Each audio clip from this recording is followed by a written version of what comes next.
우리 시골집 정리했다. 이제 여기서 같이 살 거야. 시어머니의 단호하고 일방적인 선언이 거실에 울려 퍼졌습니다. 엄마, 정말 잘 생각하셨네요. 남편이 쌍수를 들고 박수를 쳤어요. 축하 파티라도 하는 듯이요. 선영아, 우리는 큰 거 안 바란다. 아침에 죽이라도 끓여주면 감사히 먹을 거고, 네 시아버지 병원 갈 때만 네가 좀 모셔다 드리면 되지 않을까 싶다. 다행히 공무원이라 시간도 좀 여유롭잖니. 시어머니는 선심을 쓰는 듯 말씀하셨어요. 아니, 결혼한 여자가 시부모 모시는 거야 당연한 걸 뭘 그렇게 기어들어가? 시아버지가 말씀을 거두셨어요. 상의도 없이 제 의견도 묻지 않고 이미 정해진 일이라는 듯 말하는 그들을 보며 가슴이 답답해졌어요. 그 순간 제 입에서 그 말이 터져 나왔습니다. 죄송하지만 아버지 어머니, 저 갑작스럽게 해외 파견 발령 나서 3년 동안 나가 있게 됐어요. 식탁 위로 정적이 흘렀어요. 거짓말이었습니다. 하지만 당시에는 그들도 저도 몰랐죠. 그 순간적인 거짓말이 제 인생을 완전히 바꿀 줄은. 그날의 거짓말이 바꾼 저의 인생 이야기 지금부터 들려드릴게요. 여러분의 구독, 좋아요는 더 많은 사연을 만드는 힘이 됩니다. 안녕하세요. 저는 박선영이라고 합니다. 올해 45살이고 대구 북구청에서 국제교류 업무를 맡은 지 20년째 되는 평범한 공무원입니다. 아침 8시에 출근해서 저녁 6시에 퇴근하고 주말에도 국제행사가 있으면 나가고 필요하면 야근도 마다하지 않는 그런 삶을 살아왔어요. 제가 오늘 들려드릴 이야기는 몇 년 전 겨울에 일어난 일인데요. 지금 생각해보면 그 하루가 제 인생을 완전히 바꿔놓았습니다. 그때는 몰랐죠. 순간적으로 내뱉은 거짓말 하나가 제 삶의 방향을 이렇게 돌려놓을 줄은요.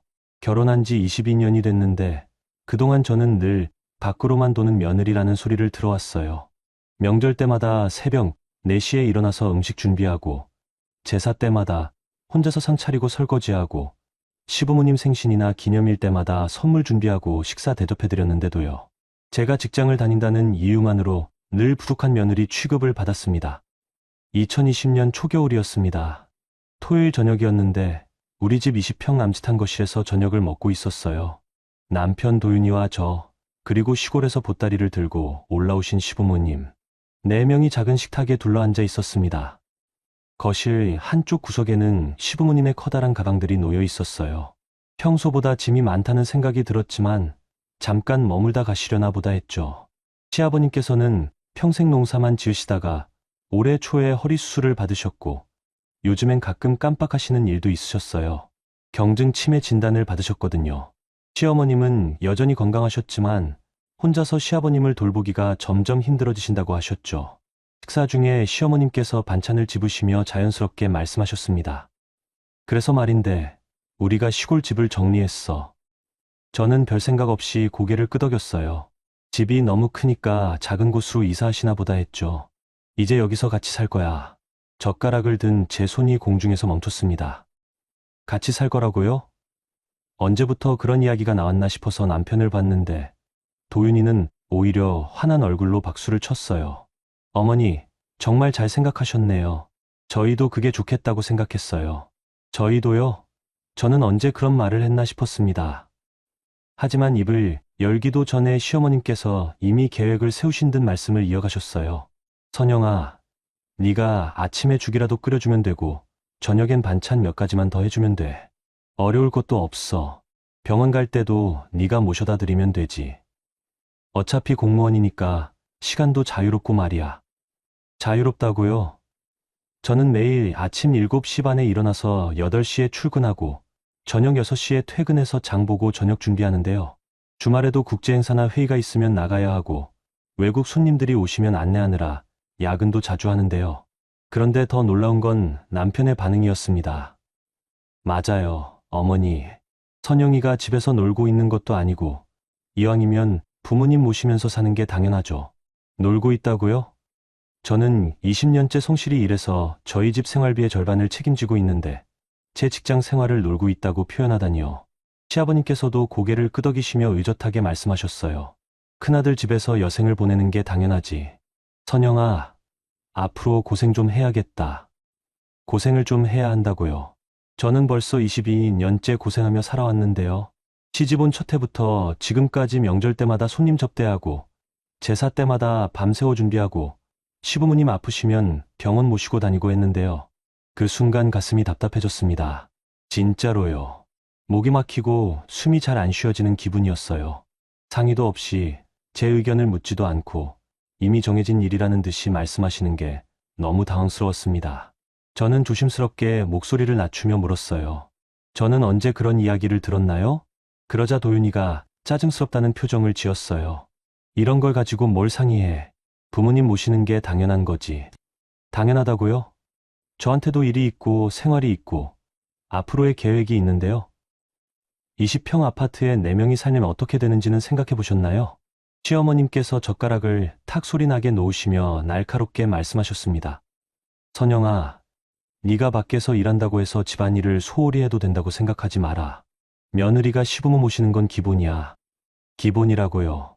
저는 지금까지 명절 때마다 새벽 4시부터 일어나서 음식 준비하고 제사 때마다 하루 종일 부엌에서 일하고 시부모님 생신 때마다 선물 챙기고 맛있는 음식 해드렸는데요. 그런 것도 부족했나 봅니다. 요즘 며느리들은 참 버릇이 없어. 시아버님께서도 한마디 거들으셨어요. 시부모보다 자기 일이 더 중요하다고 생각하니까 말이야. 그때 문득 며칠 전에 구청 게시판에서 본 공고가 떠올랐어요. 동남아 자매도시 재난복구 지원단 파견 공고였습니다. 2년 파견이었는데 영어 실력이나 업무 경력 조건이 까다로워서 지원할 생각도 안 했었거든요. 그런데 그 순간, 정말 순간적으로 제 입에서 말이 나왔어요. 죄송하지만 저는 내년에 해외 파견 나가게 됐어요. 식탁 위에 정적이 흘렀습니다. 남편이 젓가락을 든 채로 저를 뚫어지게 봤고 시부모님도 놀란 표정으로 저를 보셨어요. 시계 초침 소리만 또각또각 들렸습니다. 해외 파견이 뭔 소리야? 남편이 당황한 목소리로 물었습니다. 동남아 자매도시 재난복구 지원 업무로 2년간 나가게 됐어요. 이미 결정된 일이에요. 거짓말이었습니다. 완전한 거짓말이었어요. 아직 지원서도 내지 않았거든요. 하지만 그 말이 제 입에서 자연스럽게 흘러나왔어요. 마치 정말로 그런 일이 있었던 것처럼요. 시어머님께서 얼굴이 빨갛게 달아오르시며 소리치셨습니다. 이게 뭔 소리야? 시부모 모실 때가 됐는데 해외로 튄다고? 선영아, 네가 지금 뭔 말을 하는 거야? 남편도 목소리를 높였어요.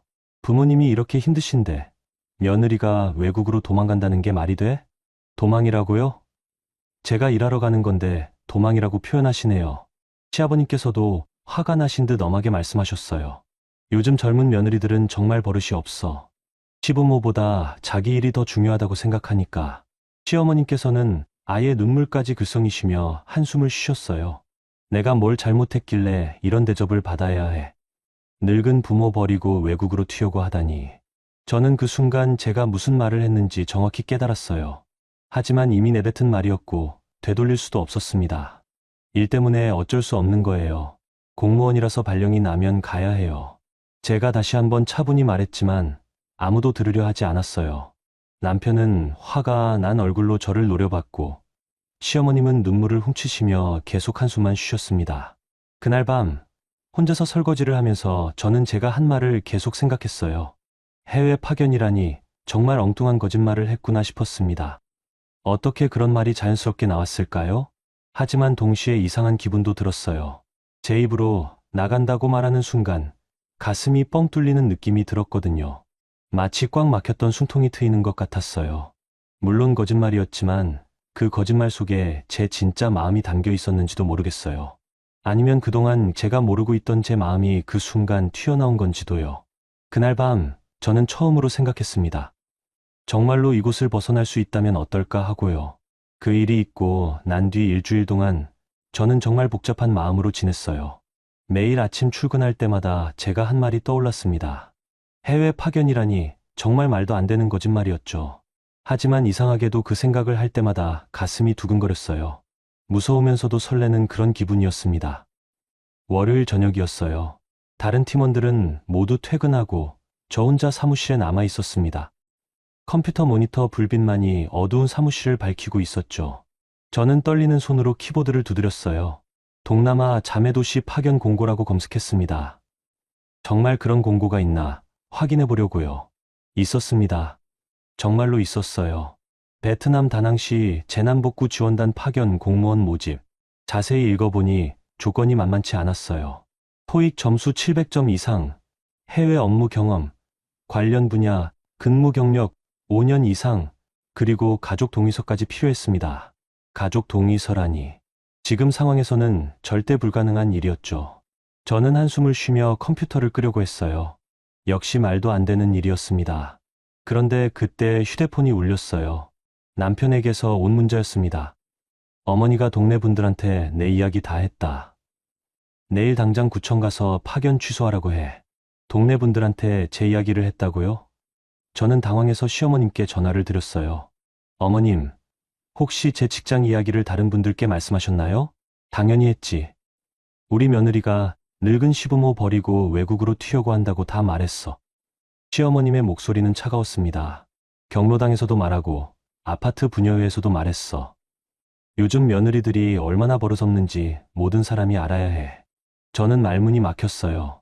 아직 지원서도 내지 않았는데 벌써 동네 전체에 소문이 퍼진 거였어요.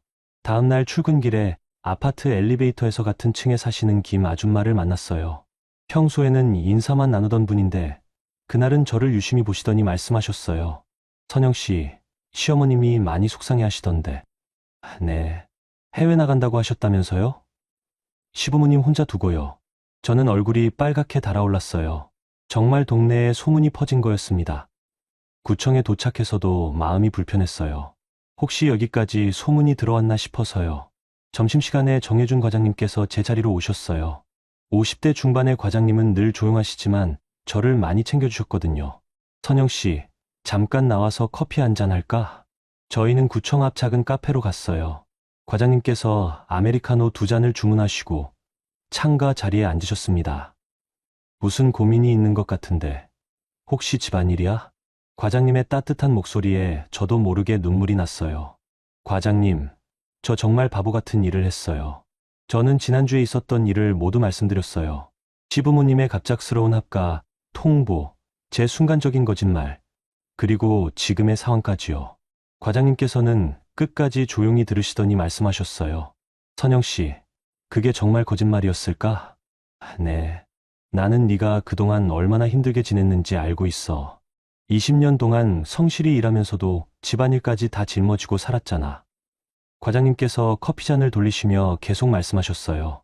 그날 내 입에서 나온 말이 거짓말이라고 생각하지 마. 그건 내 마음속 깊은 곳에 있던 진짜 소원이었을 거야. 하지만 조건도 안 되고 가족들도 반대하고 조건은 맞춰가면 되는 거고 가족 문제는 글쎄 내 인생인데 네가 결정할 일 아닌가? 과장님께서 가방에서 서류 하나를 꺼내셨어요. 마침 중앙구청에서 지방공무원 해외 파견 프로그램을 확대한다고 하더라. 내 경력이면 충분히 갈 수 있어. 정말요? 응. 그런데 토익 점수가 필요하니까 준비는 해야겠지. 그리고 뭐니 해도 의지가 가장 중요해. 저는 그날 밤 늦게까지 인터넷 서점을 뒤졌어요. 토익 교재를 주문했습니다.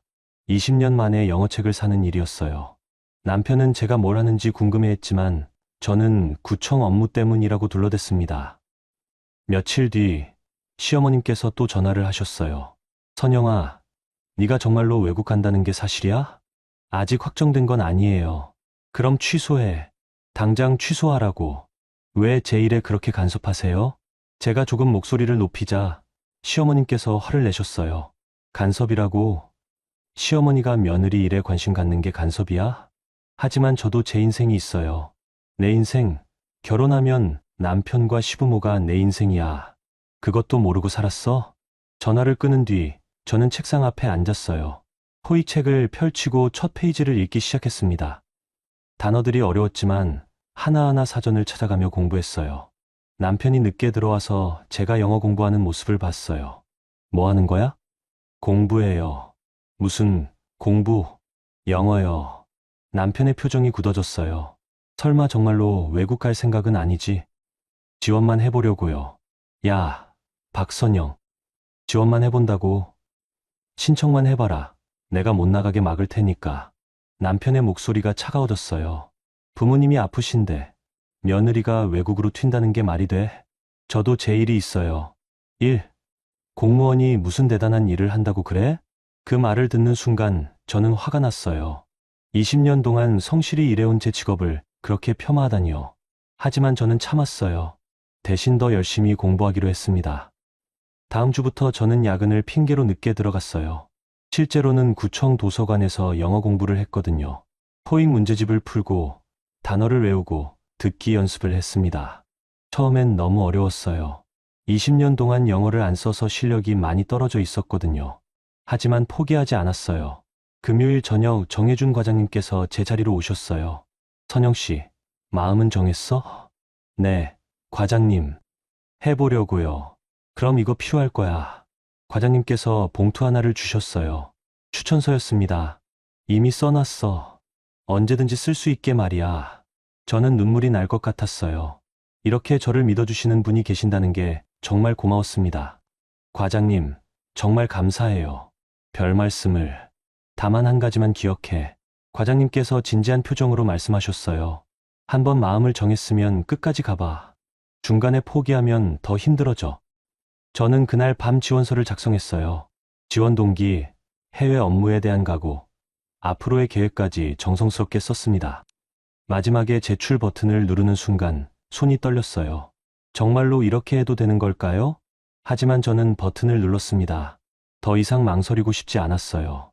제출이 완료되었다는 메시지가 화면에 떴을 때 저는 처음으로 생각했어요. 이제 거짓말이 아니라 정말 길이 되어가고 있다고요. 지원서를 낸 지 석 달이 지났어요. 그동안 저는 매일 영어 공부를 했습니다. 새벽 5시에 일어나서 1시간씩 토익 문제를 풀고 점심시간에는 회화 책을 읽었어요. 퇴근 후에도 도서관에서 2시간씩 공부했죠. 남편과 시부모님은 여전히 제가 포기하기를 기다리고 계셨어요. 특히 시어머님은 매일 전화해서 언제 그만둘 거냐고 물으셨습니다. 선영아, 아직도 그 헛된 꿈을 꾸고 있어? 공부하는 거예요. 공부? 내 나이에 무슨 공부야? 차라리 그 시간에 집안일이나 제대로 해. 남편도 마찬가지였어요. 언제까지 이런 놀이를 할 거야? 부모님이 얼마나 속상해 하시는지 알아? 하지만 저는 포기하지 않았어요. 오히려 더 열심히 했습니다. 5월 어느 화요일 오전이었어요. 저는 평소처럼 책상에 앉아서 국제교류 업무 보고서를 작성하고 있었습니다. 그때 인사팀에서 전화가 왔어요. 선영 씨, 잠깐 인사팀으로 올 수 있어요? 심장이 쿵 내려앉았어요. 혹시 떨어진 건 아닐까 싶었거든요. 인사팀 김 과장님께서 웃는 얼굴로 저를 맞아주셨어요. 축하드립니다. 베트남 다낭시 재난복구 지원단 파견에 최종 합격하셨어요. 머리가 하얘졌어요. 정말로 붙은 거였어요. 2년간 파견이고 5월 말에 출국 예정입니다. 준비할 것들이 많으니까 서류 검토해보시고 궁금한 거 있으면 연락 주세요. 김 과장님께서 두꺼운 봉투를 건네주셨어요. 파견 관련 서류들이었습니다. 그런데 한 가지 확인할 게 있어요. 김 과장님의 표정이 조금 어두워졌어요. 가족 동의서는 받으셨죠? 저는 당황했어요. 가족 동의서를 아직 받지 못했거든요. 아직 말씀드리지 못했어요. 빨리 받으셔야 해요. 그리고 김 과장님께서 말을 머뭇거리시더니 조심스럽게 말씀하셨어요. 혹시 가정에 문제가 있으신가요? 민원이 하나 들어왔거든요. 민원이요? 네. 선영 씨가 우울증이 있어서 해외 파견이 위험하다는 내용이에요. 저는 깜짝 놀랐어요. 우울증이라니요? 누가 그런 민원을 넣었나요? 가족분이신 것 같은데. 이름은 한도윤 씨로 되어 있네요. 한도윤. 제 남편이었어요. 온몸이 차갑게 식었습니다. 남편이 저를 막기 위해서 그런 민원을 넣었다는 게 믿어지지 않았어요. 우울증 진단서나 병원 기록이 있나요? 김 과장님이 물으셨지만 저는 우울증이 없었어요. 단 한 번도 정신과에 간 적이 없었거든요. 없어요. 전혀 없어요. 그럼 괜찮겠네요. 하지만 가족 동의는 꼭 받으셔야 해요. 인사팀을 나와서 제 자리로 돌아오는데 다리가 후들후들 떨렸어요. 남편이 저런 식으로 나올 줄은 정말 몰랐거든요. 점심시간에 정혜준 과장님께 전화를 드렸어요. 과장님, 급한 일이 있어서 연락드려요. 무슨 일이야? 합격했는데 남편이 우울증 민원을 넣었어요. 전화 너머로 과장님의 한숨이 들렸어요. 그럴 줄 알았어. 남자들은 아내가 자기보다 잘 되는 걸 못 견뎌해. 어떻게 하죠? 일단 만나서 이야기하자. 카페로 나와. 50분 뒤 저희는 구청 근처 조용한 카페에서 마주 앉았어요. 정혜준 과장님께서는 커피를 한 모금 마시시고 진지하게 말씀하셨어요. 선영 씨, 지금이 가장 중요한 순간이야. 여기서 포기하면 평생 후회할 거야. 하지만 남편이 이렇게 나오는데, 남편은 걱정 말고 내가 인사팀장하고 이야기해 볼게. 허위 민원이니까 무시하면 돼. 과장님께서 가방에서 서류를 하나 꺼내셨어요. 그리고 이거 받아도. 법무법인 명함이었어요. 혹시 모르니까 준비해둬. 가정 문제가 더 복잡해질 수도 있어. 그날 저녁 저는 평소보다 일찍 집에 들어갔어요. 남편과 시부모님께 합격 소식을 알려드려야 했거든요. 거실에서 세 분이 저녁을 드시고 계셨어요. 저는 서류 봉투를 식탁 위에 올려놓았습니다. 합격했어요. 정적이 흘렀어요. 시아버님께서 젓가락을 놓으시고 저를 보셨습니다. 뭐가 합격했다고? 베트남 파견이요. 2년간 나가게 됐어요. 시어머님께서 얼굴이 빨갛게 달아오르며 소리치셨어요. 이게 뭔 소리야? 정말로 가겠다는 거야? 남편도 벌떡 일어났어요. 야, 박선영. 정말 미쳤구나. 그때 저는 차분히 말했어요. 도윤 씨, 민원 넣으신 거 알고 있어요. 남편의 얼굴이 굳었어요. 뭔 소리야? 우울증 민원이요. 제가 우울증이 있다고 인사팀에 신고하셨죠. 시부모님께서 놀란 표정으로 남편을 보셨어요. 도윤아, 네가 그런 짓을 했어? 남편이 당황하며 말했어요. 어머니, 그게 아니라 선영이가 요즘 이상해서. 이상하다고요? 제가 뭐가 이상해요? 제 목소리가 조금 높아졌어요. 공부하고 일하는 게 이상한가요? 제 인생을 제가 결정하는 게 이상한 거예요? 결혼한 여자가 남편 몰래 그런 일을 추진하는 게 이상한 거지. 남편이 소리쳤어요. 몰래요? 저는 거짓말한 적 없어요. 처음부터 말했잖아요. 그건 농담인 줄 알았어. 농담이라고요? 제 인생이 농담이에요? 시어머님께서 테이블을 탁 치시며 말씀하셨어요. 그만해. 둘 다 그만하라고. 어머님, 저는 이제 결정했어요. 다음 주에 출국해요. 제가 조용히 말하자 시아버님께서 화가 나신 듯 말씀하셨어요. 선영아, 네가 지금 뭘 하고 있는지 알아? 가정을 버리고 도망가는 거야. 도망이 아니에요. 일하러 가는 거예요. 일. 웃기지 마. 시부모 모시기 싫어서 핑계대는 거잖아. 그 순간 저는 더 이상 참을 수 없었어요. 저는 가방에서 또 다른 서류를 꺼냈어요. 며칠 전에 받아둔 법무법인 상담 신청서였습니다. 그럼 이렇게 하죠. 저는 서류를 식탁 위에 올려놓았어요. 저는 파견 나갑니다. 2년 동안요. 그리고 합가를 원하시면 저는 한 번 더 숨을 크게 쉬었어요. 저 없이 셋이서 사시면 돼요. 남편이 벌떡 일어났어요. 뭐라고? 이혼 상담 신청서예요. 필요하시면 연락하세요. 시어머님께서 눈물을 글썽이시며 말씀하셨어요. 선영아, 네가 정말 이럴 거야? 22년을 같이 살았는데 22년 동안 저는 제가 원하는 걸 한 번도 해본 적이 없어요. 저는 미리 준비해둔 작은 캐리어를 현관에서 끌고 왔어요. 당분간 회사 숙소에서 지내다가 출국할게요. 남편이 황급히 말했어요. 야, 잠깐만. 이렇게 나가면 안 돼. 왜 안 돼요? 제 인생인데요. 저는 현관문 손잡이를 잡았어요. 선영아. 시어머님이 부르셨지만 저는 돌아보지 않았어요. 엘리베이터 안에서 저는 손이 떨리는 걸 느꼈어요. 정말로 이렇게 해도 되는 걸까요? 하지만 후회는 없었어요. 처음으로 제 마음에 솔직해진 기분이었거든요. 그날 밤 구청 직원 숙소에서 저는 창밖을 바라봤어요. 도시의 불빛들이 반짝이고 있었습니다. 이제 정말로 새로운 길을 걷게 된 거였어요. 베트남 다낭에 도착한 첫날, 저는 공항에서 나오며 뜨거운 습기를 온몸으로 느꼈어요. 4월 말의 동남아 날씨는 정말 후텁지근했습니다. 셔츠가 등에 달라붙을 정도였죠. 한국 다낭시 교류사무소에서 나온 현지 직원 응우엔 씨가 저를 마중 나와 계셨어요. 30대 중반으로 보이는 분이었는데 서툰 한국어로 반갑게 인사해 주셨습니다. 안녕하세요, 박선영 씨. 환영합니다. 네, 안녕하세요. 잘 부탁드려요. 사무소까지 가는 차 안에서 응우엔 씨가 말씀하셨어요. 한국에서 오는 분들 처음엔 다 힘들어해요. 날씨도 다르고 음식도 다르고 괜찮을 거예요. 저는 창밖을 바라보며 말했어요. 오토바이들이 거리를 가득 메우고 다니는 풍경이 신기했습니다. 숙소는 사무소 근처 작은 아파트였어요.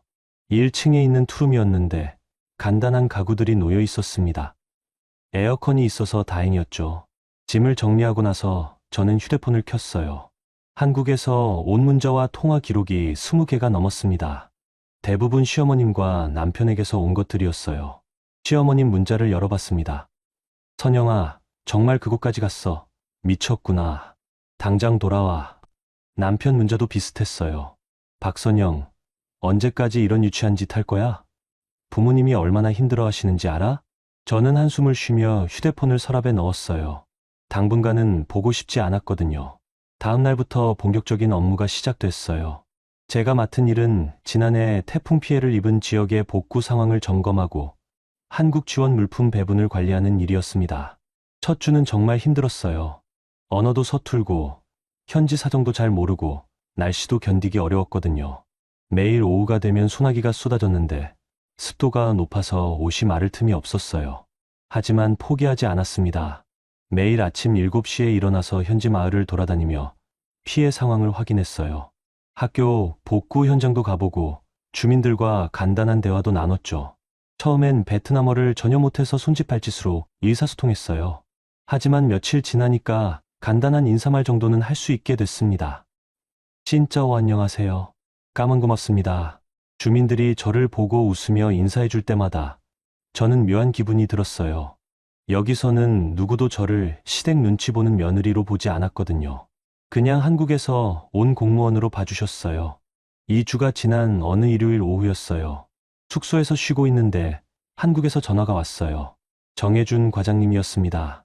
선영 씨, 거기 적응 잘하고 있어? 네, 과장님. 힘들긴 하지만 괜찮아요. 그런데 말인데 좀 안 좋은 소식이 있어. 과장님의 목소리가 무거워졌어요. 뭔 일이에요? 네, 남편이 온라인에 글을 올리고 있어. 세금으로 외국 놀러 간다고. 저는 깜짝 놀랐어요. 어디에요? 지역 신문사 게시판, 시청 민원 사이트, 심지어 국정감사 게시판까지. 거의 매일 글을 올리더라. 가슴이 답답해졌어요. 여기까지 와서도 저를 괴롭히려고 하다니요. 어떤 내용인가요? 공무원이 가족을 버리고 해외로 도망갔다. 세금 낭비다. 이런 식이야. 저는 말문이 막혔어요. 정말로 그럴 수 있을까 싶었거든요. 과장님, 저 어떻게 해야 해요? 걱정하지 마. 시청감사팀에서 사실 확인하러 나갈 예정이야. 네가 하고 있는 일만 제대로 하면 돼. 전화를 끊은 뒤 저는 한동안 멍하니 앉아 있었어요. 정말 저를 그렇게까지 몰아붙이려고 하는 걸까요? 그날 저녁 휴대폰을 다시 켜봤어요. 문자가 또 20개 넘게 와 있었습니다. 시어머님 문자였어요. 동네 사람들이 다 안다. 네가 우리 집안 망신시키고 있다고. 당장 돌아와서 사과해. 남편 문자도 있었어요. 박선영, 네가 지금 하고 있는 일이 뭔지 알아? 온 동리가 우리 가족을 손가락질하고 있어. 저는 문자를 읽다가 눈물이 났어요. 왜 이렇게까지 해야 하는 걸까요?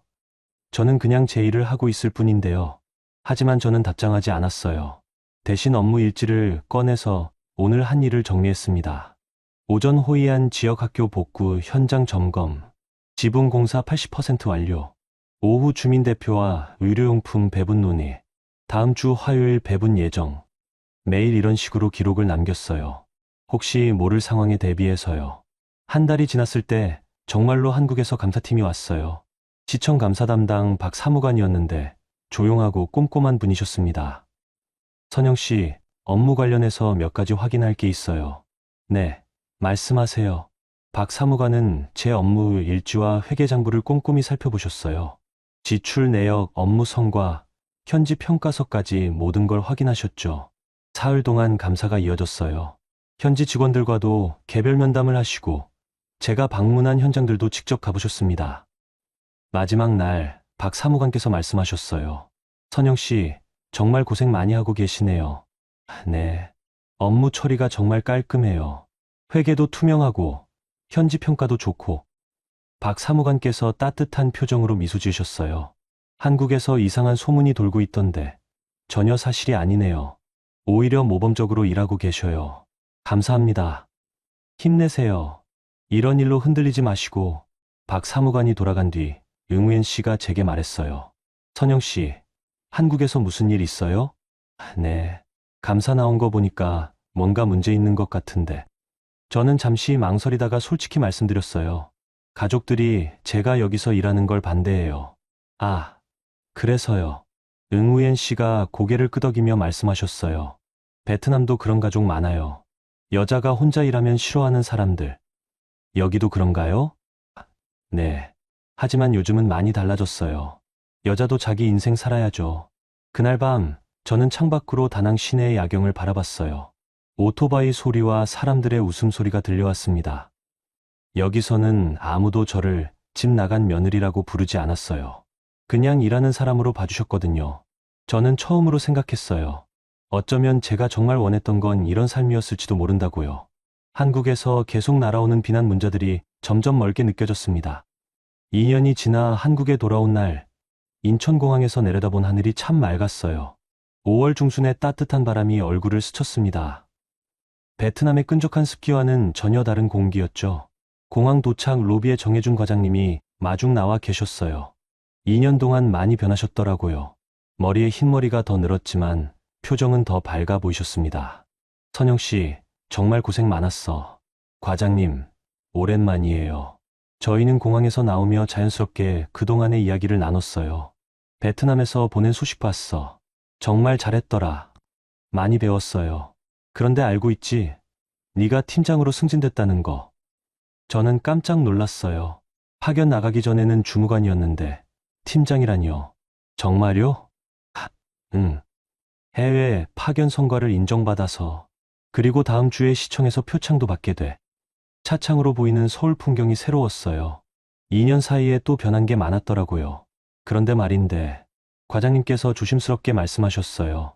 네, 남편 쪽 소식 들었어? 아니요, 연락 안 했어요. 회사를 그만뒀어. 구조조정 당했다고 하더라. 저는 놀랐어요. 남편이 그 회사에서 15년 넘게 일했는데요. 언제요?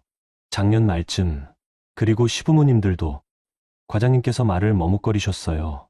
시골집 팔았다고 하더라. 병원비 때문에. 아, 그렇구나 싶었어요. 시아버님 치료비가 만만치 않을 텐데 농사만으로는 감당하기 어려웠을 거예요. 지금은 월세방에서 사신다고 해. 과장님의 말씀을 들으니 복잡한 기분이었어요. 안 됐다는 생각도 들고 한편으로는 이상한 기분도 들었거든요. 일주일 뒤 대구 시청 대강당에서 표창식이 있었어요. 해외 봉사 유공자라는 이름으로 시장님께서 직접 상을 주셨습니다. 박선영 주무관은 베트남 다낭시에서 2년간 재난복구 지원 업무를 성실히 수행했습니다. 마이크를 통해 나오는 시장님의 목소리가 강당에 울려 퍼졌어요. 특히 현지 주민들과의 소통을 통해 효율적인 지원 체계를 구축했고 투명한 업무 처리로 모범을 보였습니다. 박수 소리가 터져 나왔어요. 구청 동료들과 시청 관계자들이 모두 박수를 쳐주셨습니다. 상을 받고 나서 기념사진을 찍는데 누군가 제 이름을 불렀어요. 선영아. 돌아보니 남편 도윤이가 강당 뒤쪽에 서 있었어요. 예전보다 많이 초라해 보였습니다. 정장도 낡아 보였고 얼굴도 많이 야위었어요. 저는 당황했지만 일단 인사만 받고 강당을 나왔어요. 1시간 뒤 구청 앞 카페에서 남편과 마주 앉았어요. 2년 만의 만남이었습니다. 축하해. 표창 받은 거. 남편이 어색하게 말했어요. 고마워요. 네가 정말 잘했구나. 남편의 목소리가 작아졌어요. 베트남에서 한 일 기사로 봤어. 학교도 지어주고 의료용품도 지원하고. 저는 아무 말 하지 않았어요. 선영아, 나 잘못했어. 남편이 고개를 숙이며 말했어요. 그때 내 말 들었어야 했는데 왜 그렇게 반대했는지 모르겠어. 지금 와서 그런 말 하면 뭐해요. 다시 시작하면 안 될까? 남편이 조심스럽게 물었어요. 회사도 잃고 부모님도 많이 아프시고 이제는 정말 네가 필요해. 저는 커피잔을 놓으며 천천히 말했어요. 도윤 씨, 저는 이미 결정했어요. 뭘? 이혼할 거예요. 남편의 얼굴이 하얗게 질렸어요. 선영아, 그렇게까지 하지 말자. 22년을 같이 살았는데 22년 동안 저는 제가 원하는 걸 한 번도 해본 적이 없었어요. 저는 가방에서 서류를 꺼냈어요. 베트남에 있을 때 국지우편으로 받아둔 이혼 조정 신청서였습니다. 이미 법원에 접수했어요. 남편이 당황하며 말했어요. 선영아, 진정해. 우리 다시 이야기해보자. 더 이상 이야기할 게 없어요. 그럼 부모님은 어떻게 해? 본인들이 알아서 하시면 되죠. 선영아. 남편이 목소리를 높였지만 저는 이미 일어나고 있었어요. 변호사 통해서 연락하세요. 카페를 나오며 저는 뒤돌아보지 않았어요. 더 이상 그럴 필요가 없다고 생각했거든요. 그날 저녁 새로 이사한 작은 원룸에서 저는 창밖을 바라봤어요. 도시의 불빛들이 반짝이고 있었습니다. 핸드폰에 시어머님께서 보낸 문자가 와 있었어요. 선영아, 네가 돈 벌었다고 우리를 버리려고 하는 거야? 그동안 우리가 널 얼마나 잘해줬는데. 저는 문자를 읽고 삭제했어요. 며칠 뒤 동네 슈퍼에서 장을 보는데 옆 동네 아줌마가 말을 걸었어요. 선영 씨, 신문에 났던데요. 해외에서 봉사하셨다면서요. 네, 잠깐 다녀왔어요. 대단하세요. 우리 나이에 그런 일 하기 쉽지 않은데. 괜찮았어요. 남편분은 많이 걱정하셨을 것 같은데. 저는 잠시 망설이다가 말했어요. 이혼했어요. 아줌마가 놀란 표정을 지으며 말했어요. 어머, 그래요? 네. 혼자 사는 게 힘들지 않아요? 괜찮아요. 오히려 편해요. 집으로 돌아오는 길에 저는 생각했어요. 정말로 괜찮았거든요. 아니, 괜찮다는 말로는 부족했어요. 자유로웠어요. 아무에게 눈치 보지 않고 제가 하고 싶은 일을 할 수 있다는 게 이렇게 좋을 줄 몰랐습니다. 그날 밤 저는 베트남에서 찍었던 사진들을 다시 보며 미소를 지었어요. 현지 아이들과 함께 찍은 사진, 완공된 학교 앞에서 찍은 사진, 동료들과 함께한 사진들. 모든 사진 속에 제 얼굴이 밝았어요. 정말 오랜만에 보는 제 웃는 얼굴이었습니다. 이혼 조정 신청을 한 지 석 달 뒤 가정법원에서 연락이 왔어요. 조정이 불성립되어 재판으로 넘어간다는 내용이었습니다. 남편 측에서 이혼을 거부했거든요. 가을이 깊어가는 10월 어느 화요일, 저는 대구가정법원 3호 법정에 앉아 있었어요.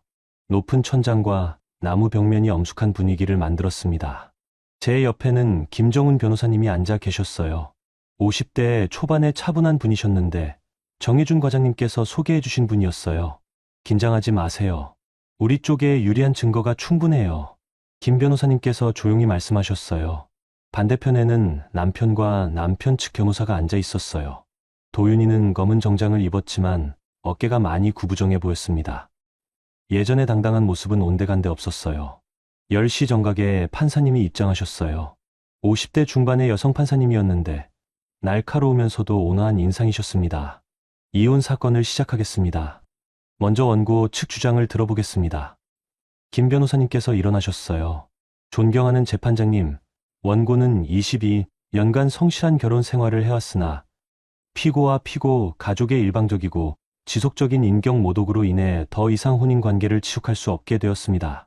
김 변호사님께서 서류를 꺼내시며 계속 말씀하셨어요. 특히 피고는 원고가 해외 파견 업무를 수행할 때 허위 민원을 제기하고 온라인상에서 악성 비방을 일삼았습니다. 저는 가슴이 두근거렸어요. 드디어 그 일들이 법정에서 다뤄지는 거였거든요. 김 변호사님께서 첫 번째 증거를 제시하셨어요. 이것은 피고가 시청 인사팀에 제출한 민원서입니다.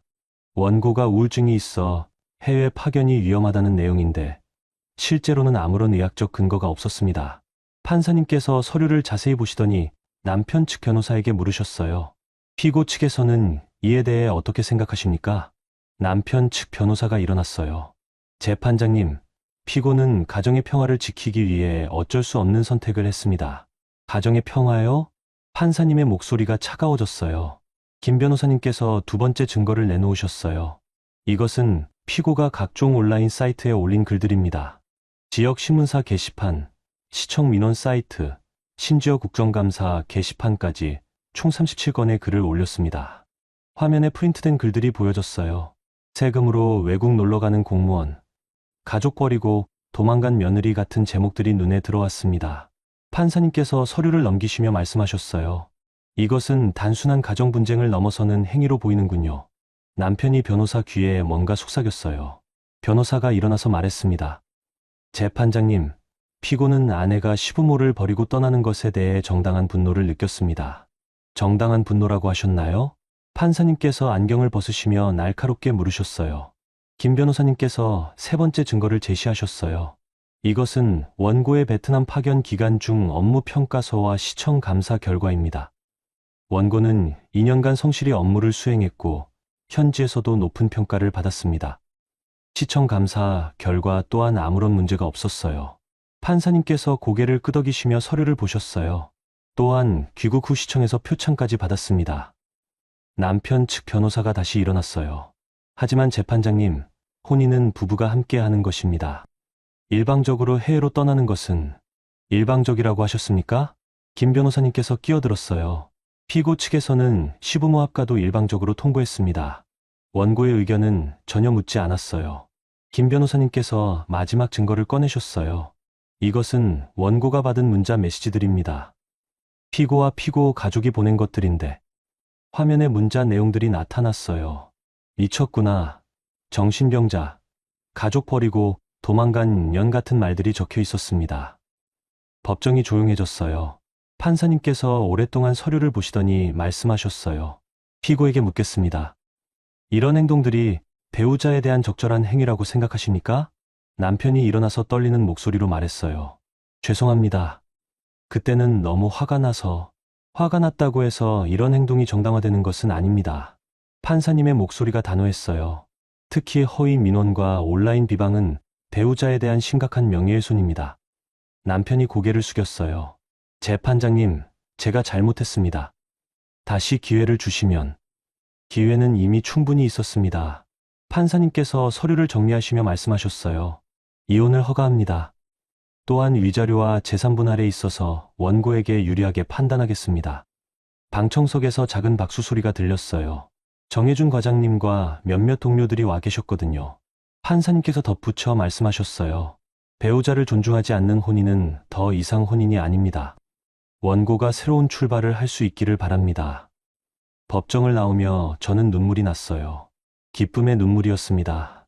김 변호사님께서 악수를 청하시며 말씀하셨어요. 축하드려요. 정말 잘 싸우셨어요. 그날 오후 대구시청에서 기자 브리핑이 있었어요. 시청 대변인실에서 브리핑이 열렸는데 내용은 간단했습니다.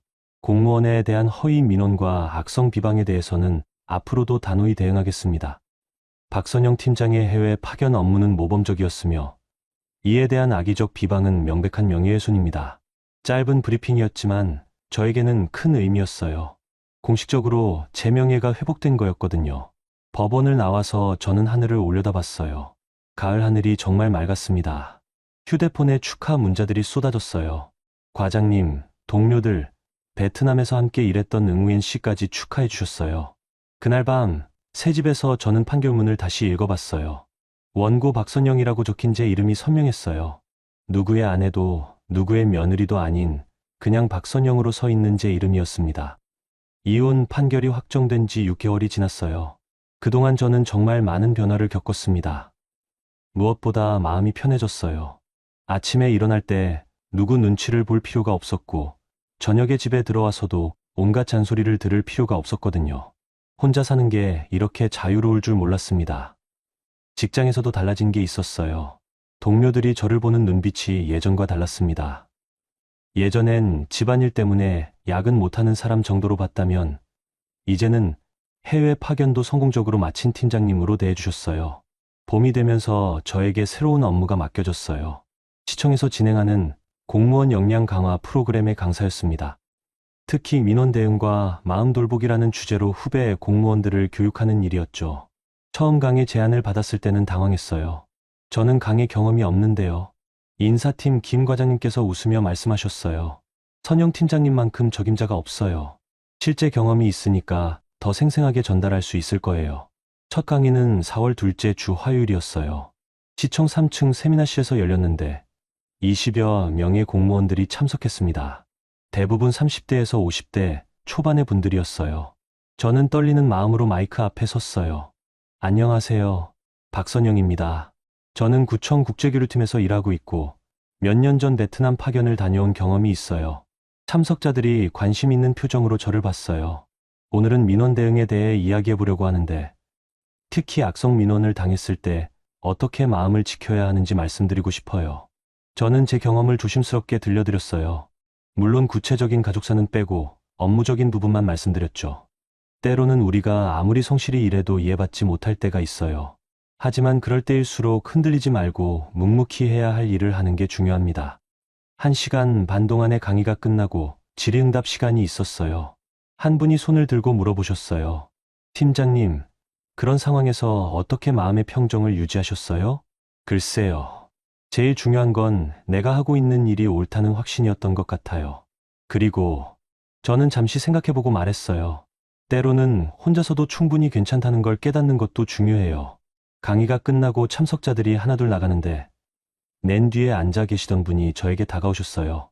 50대 후반으로 보이는 신사분이었는데 차분하고 온화한 인상이었어요. 좋은 강의 감사했습니다. 아, 네, 고맙습니다. 저는 이정우라고 합니다. 얼마 전까지 중학교에서 교장을 했었어요. 그분이 정중하게 인사하시며 명함을 건네주셨어요. 지금은 교육청에서 퇴직 교원 상담 업무를 하고 있습니다. 아, 그러시구나. 저는 박선영이에요. 오늘 말씀 중에 공감되는 부분이 많았어요. 저도 비슷한 경험이 있거든요. 이정우 씨의 목소리에는 묘한 울림이 있었어요. 혹시 시간 되시면 커피라도 한잔 하실까요? 저는 잠시 망설였어요. 남자분과 커피를 마시는 게 언제적 일인지 기억이 안 났거든요. 좋아요. 시청 근처 조용한 카페에서 저희는 마주 앉았어요. 이정우 씨가 아메리카노 2잔을 주문하시고 창가 자리로 안내해 주셨습니다. 사실 저도 몇 년 전에 어려운 시간을 보냈어요. 이정우 씨가 커피를 한 모금 마시고 조용히 말씀하셨어요. 아내를 먼저 떠나보냈거든요. 암이었는데 3년 동안 투병하다가. 아, 그러셨구나. 많이 힘드셨을 것 같아요. 처음엔 정말 막막했어요. 30년을 함께 살았는데 갑자기 혼자가 되니까. 이정우 씨의 눈에 잠시 슬픔이 스쳤어요. 그런데 시간이 지나니까 깨달았어요. 혼자라고 해서 외로운 건 아니더라고요. 맞아요. 저도 그 생각 해봤어요. 오늘 강의 들으면서 느꼈는데 팀장님도 많은 일을 겪으셨나 봐요. 저는 잠시 망설이다가 간략하게 제 이야기를 들려드렸어요. 물론 자세한 내용은 빼고요. 최근에 이혼했어요. 22년 만에. 그러셨군요. 쉽지 않은 결정이었을 텐데. 네. 하지만 후회는 없어요. 이정우 씨가 고개를 끄덕이며 말씀하셨어요. 용기 있는 선택이었네요. 그날 이후로 저희는 가끔 만났어요. 처음엔 업무 관련 이야기가 많았는데 점점 개인적인 대화도 늘었습니다. 이정우 씨는 정말 좋은 분이었어요. 제 이야기를 끝까지 들어주시고 무엇보다 제가 하는 일을 있는 그대로 존중해 주셨어요. 팀장님은 정말 대단해요. 그 나이에 새로운 도전을 하다니. 그 나이라니 아직 젊어요. 물론이죠.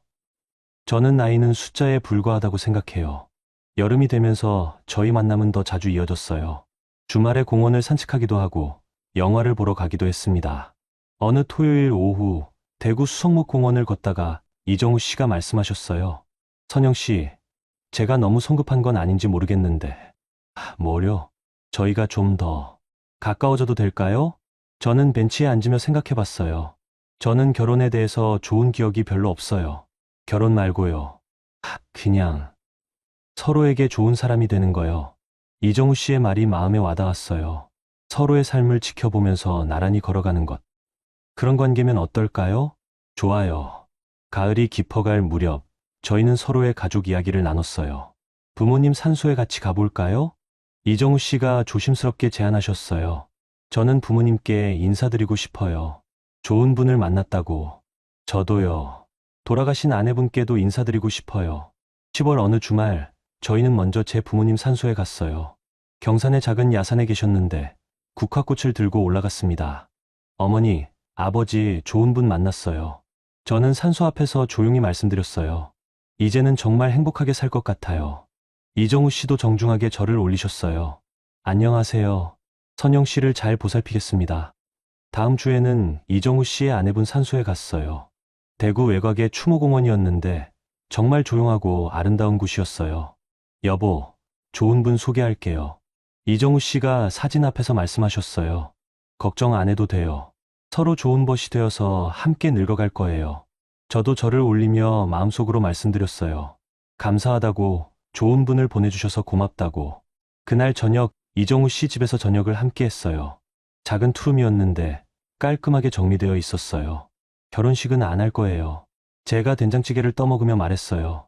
저도 그 생각이었어요. 그냥 이렇게 가끔 만나고 서로 힘들 때 의지하고 좋은 것 같아요. 이정우 씨가 미소 지으며 말씀하셨어요. 사랑이 꼭 소유하는 게 아니라 함께 있어주는 거잖아요. 그날 밤 집으로 돌아오는 길에 저는 생각했어요. 이제 정말 새로운 인생이 시작되는구나 하고요. 스마트폰에 남편에게서 온 문자가 하나 있었어요. 오랜만이었습니다. 선영아, 잘 살고 있어? 나는 지금 시골에서 부모님 돌보며 살고 있어. 그때 내 말이 맞았던 것 같아. 저는 문자를 읽고 조용히 삭제했어요. 더 이상 과거에 얽매이고 싶지 않았거든요. 대신 이정우 씨에게 문자를 보냈어요. 오늘 하루 고마웠어요. 내일 또 만나요. 곧 답장이 왔어요. 저도 고마웠어요. 편히 쉬세요. 그날 밤 저는 오랜만에 깊이 잠들었어요. 정말 평화로운 잠이었습니다. 그 일이 있고 난 지 3년이 흘렀어요. 지금 저는 부산 앞바다가 내려다 보이는 작은 펜션 베란다에 앉아 있습니다. 이정우 씨와 함께요. 오늘은 시청 공무원 연수 프로그램 마지막 날이에요. 이틀 동안 부산에서 열린 지방 공무원 해외 교류 세미나에 강사로 참석했거든요. 이정우 씨는 교육청 업무로 함께 내려왔고요. 새벽 6시 바다에서 불어오는 시원한 바람이 얼굴을 스쳤어요. 수평선 너머로 해가 떠오르고 있었습니다. 주황빛이 파도에 반짝이며 춤을 추고 있었어요. 선영 씨, 뭘 그렇게 생각해요? 이정우 씨가 커피잔을 들고 제 옆에 앉으셨어요. 그냥 지난 일들 생각하고 있었어요.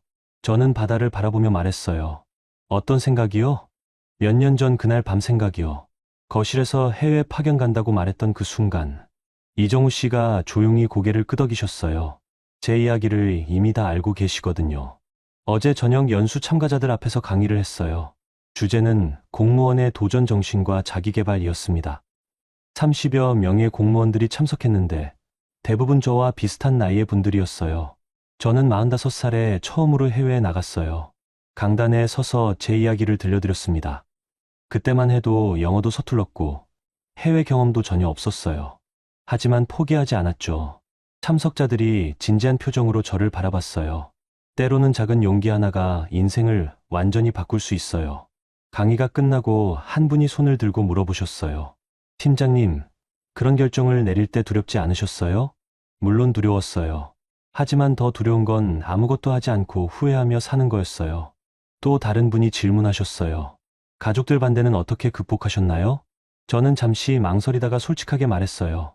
모든 사람이 이해해주지는 않았어요. 하지만 제 인생이니까 제가 책임지기로 했죠.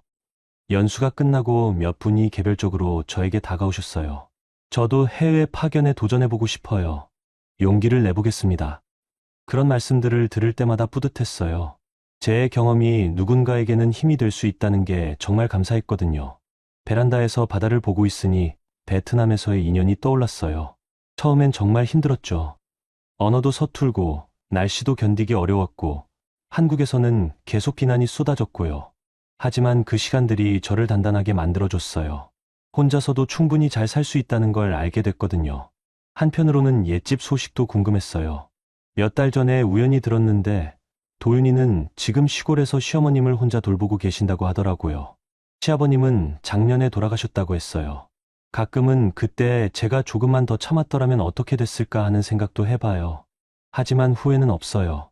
만약 그때 포기했다면 지금의 저는 없었을 테니까요. 선영 씨, 이정우 씨가 제 손을 살짝 잡으며 말씀하셨어요. 후회하고 있어요? 아니요. 전혀요. 저는 고개를 저으며 미소 지었어요. 오히려 감사해요. 그날 그런 말을 할 수 있어서. 처음엔 거짓말이었잖아요. 그렇죠. 완전한 거짓말이었어요. 저는 파도 소리를 들으며 천천히 말했어요. 하지만 지금 생각해보니 그건 거짓말이 아니었어요. 무슨 뜻이에요? 제 마음속 깊은 곳에 있던 진짜 소원이었던 것 같아요. 바람이 머리카락을 흩날렸어요. 그동안 제가 몰랐던 제 마음이 그 순간 튀어나온 거였죠. 이정우 씨가 고개를 끄덕이며 말씀하셨어요. 그러고 보니 선영 씨가 한 모든 일들이 그 한마디에서 시작된 거네요. 맞아요. 영어 공부도, 지원서 제출도, 집을 나간 것도. 저는 커피를 한 모금 마셨어요. 심지어 이정우 씨와 만나는 것까지도요. 어떻게요? 강의를 하게 된 것도 베트남 경험 때문이었잖아요. 그 강의에서 만났고요. 이정우 씨가 웃으며 말씀하셨어요. 그럼 그 거짓말에 저도 감사해야겠네요. 저는 그 순간 깨달았어요. 그날 거실에서 내뱉은 말이 거짓말이 아니라 제가 몰랐던 제 진심이었다는 거요. 잠시 후 방에서 나온 다른 연수 참가자들이 베란다로 나왔어요. 아침 산책을 하려는 모양이었어요. 팀장님, 같이 걸으실래요? 한 분이 물어보셨어요. 네, 좋아요. 저희는 펜션 앞 해변으로 내려갔어요. 모래사장에 파도가 밀려왔다 빠졌다 하고 있었습니다. 걸으면서 생각했어요. 지금 제 옆에는 좋은 동반자가 있고 의미 있는 일을 하고 있고 무엇보다 제 마음이 편하네요. 누구의 며느리로 살 때는 몰랐던 자유로움이죠. 선영 씨, 이정우 씨가 조용히 말씀하셨어요. 뭐든지 할 수 있을 것 같아요. 앞으로도. 저도 그런 기분이에요. 저는 바다를 바라보며 말했어요. 이제는 누구 눈치 볼 필요 없으니까요.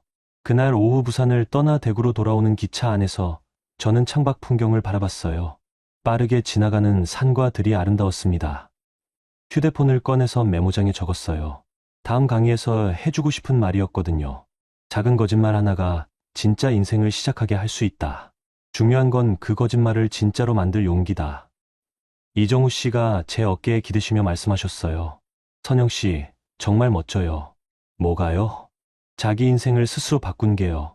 저는 미소 지으며 말했어요. 누구나 할 수 있어요. 용기만 있다면요. 기차는 계속 달렸고 저는 창밖을 보며 생각했어요. 앞으로 어떤 일들이 기다리고 있을지, 또 어떤 도전을 하게 될지. 하지만 두렵지 않았어요. 이제는 혼자서도 그리고 좋은 사람과 함께라면 무엇이든 해낼 수 있다는 걸 알고 있으니까요. 그날은 정말 잔잔하고 평화로운 하루였습니다. 박선영님의 이야기를 들으시면서 어떤 생각이 드셨나요? 때로는 작은 용기 하나가 인생을 완전히 바꿀 수 있습니다. 나이는 숫자일 뿐이에요.